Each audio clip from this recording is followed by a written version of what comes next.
No vídeo de hoje eu quero te contar sobre duas histórias bastante tristes. Primeiro, de um investidor que tinha mais de 2.700.000 reais e perdeu tudo. E segundo, de uma investidora que tinha mais de 400 mil reais acumulados e estava cometendo um monte de erro com a sua carteira de investimentos. Talvez estava indo, num caminho de, em algum momento, perder tudo ou parte relevante do seu patrimônio. Eu faço aqui por quê? Te ajudar a não cometer esses mesmos erros e para te ajudar a preservar o teu patrimônio, que lá na frente vai te trazer mais tranquilidade, mais liberdade.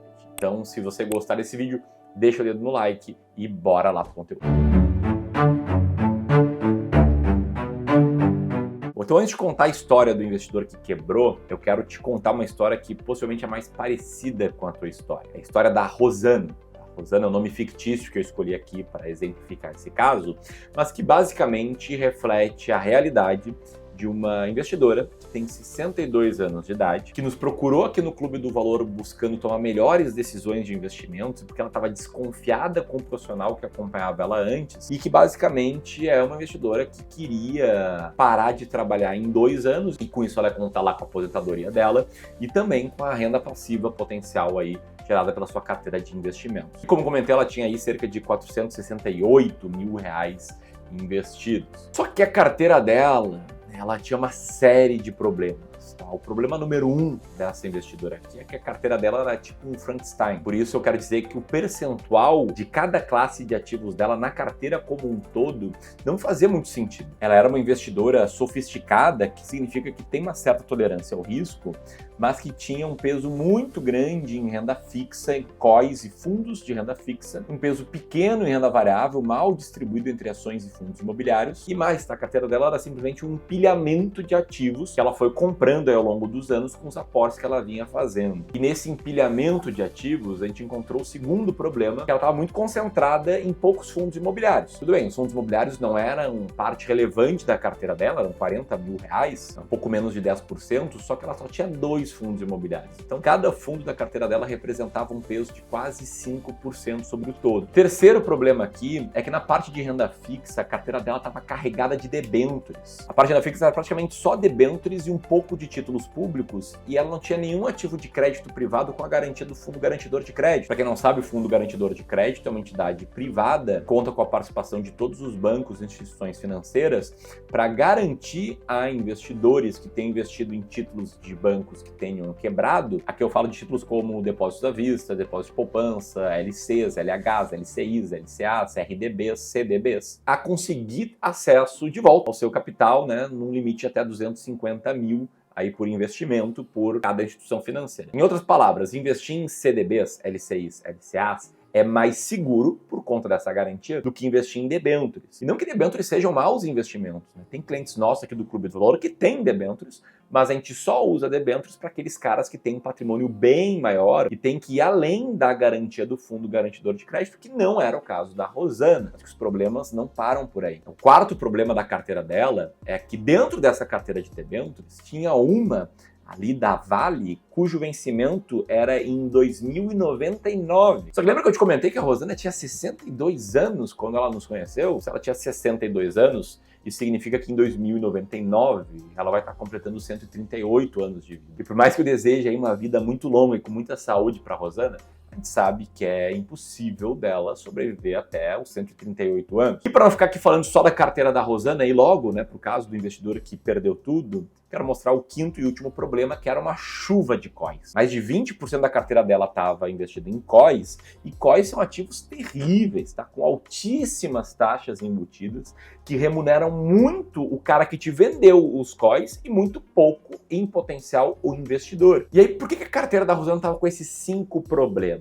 O principal ponto, para mim, é que os incentivos que a Rosana tinha, que era de preservar e multiplicar o patrimônio, conseguir complementar a sua renda de aposentadoria com o patrimônio, eram diferentes dos incentivos do cara que estava assessorando ela. Em outras palavras, a gente viu aqui uma série de ativos como debêntures, COIs e até mesmo títulos públicos por fora da plataforma do Tesouro Direto, que geram comissões muito grandes para o cara que te faz comprar esses ativos. Eu sei muito bem disso porque eu tenho uma empresa de investimentos, eu conheço vários assessores de investimentos e sei que muitas vezes na plataforma de uma corretora, o assessor de investimentos tem acesso a uma tela parecida com essa aqui que eu tentei reproduzir numa planilha. É uma lista de ativos como debêntures, CRI, CRAs, COIs, né, com seus respectivos vencimentos, rentabilidade mínima e máxima que ele pode oferecer ao cliente. Então isso é uma coisa legal que a corretora faz, ela pelo menos limita, né, a comissão que esse cara pode ganhar e que basicamente quanto menos rentabilidade esse cara passar para o cliente, maior vai ser a comissão dele. E esse tipo de ativos, tá, debêntures, CRIs, CRAs,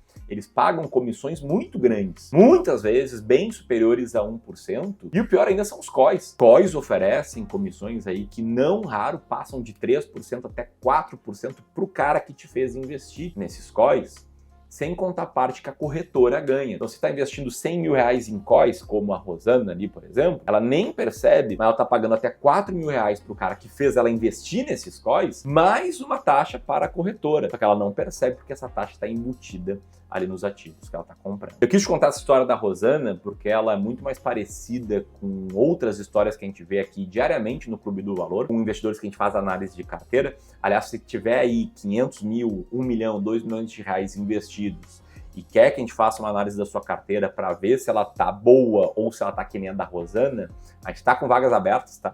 Para esse serviço gratuito, para quem tem mais de 500 mil reais, porque a gente oferece os nossos serviços de wealth ao final dessa análise, só apertar nesse botãozinho aqui para preencher um formulário e solicitar essa análise de carteira. Mas o ponto é que eu fiz questão de te explicar o porquê que, na média, a gente vê algumas carteiras muito ruins, por causa desse conflito de interesses que existe entre profissionais comissionados e investidores. É óbvio que eu não estou falando aqui que todo profissional comissionado é ruim. Conheço vários bons, inclusive, mas o que eu quero falar aqui é que existe um conflito no próprio fato de um cara ser melhor remunerado quando ele te coloca ativos que pagam taxas maiores para ele, que geralmente são os piores ativos para ti. E existe um caminho diferente disso, que é o caminho de um profissional cobrar uma taxa transparente, uma taxa que seja independente de quais ativos ele vai te ajudar a comprar. Inclusive, assessores de investimentos já podem fazer isso. Podem optar pelo modelo de fee only, que é o modelo que a gente segue aqui no Clube do Valor nos nossos serviços de Wealth Management e Wealth Advisor. A gente não ganha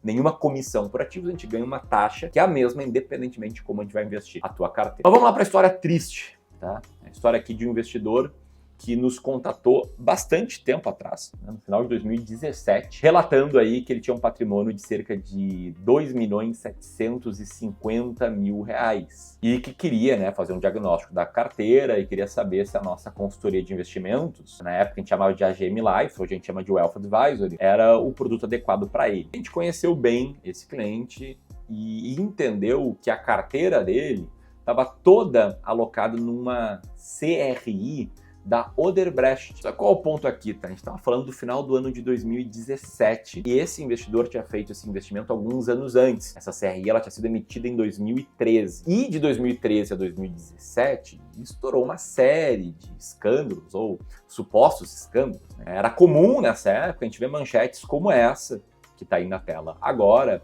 ou como essa aqui. E aí o que a gente percebeu? A gente percebeu que a liquidez para aquele CRI tinha secado, porque tinha um medo muito grande de que a Odebrecht, envolvida até o talo, né, em esquemas supostos de corrupção, não iria conseguir honrar com os pagamentos de juros e amortizações dessa CRI. Esse próprio investidor nos contatou meses depois, falando que estava com um empecilho de liquidar esse CRI, que não tinha muita liquidez, que o assessor dele na época estaria, né, contatando alguns contatos para fazer essa venda, mas não estava conseguindo, e que ele tinha colocado esse ativo a mercado, né, lá na corretora dele, e que até agora não tinha acontecido nada. Tempos depois ele mandou mais um e-mail dizendo que o CRI continuava parado e que ele estava esperando aí o desenrolar das negociações para ver se ele conseguiria ter acesso ao dinheiro dele. E a gente foi atrás, né, de relatórios de gestão dessa CRI tempos depois, e olha só que louco, tá? A RB Capital, que foi a securitizadora desse CRI, mostrou que quando ele foi emitido, o rating da Odebrecht era bom, era AA-.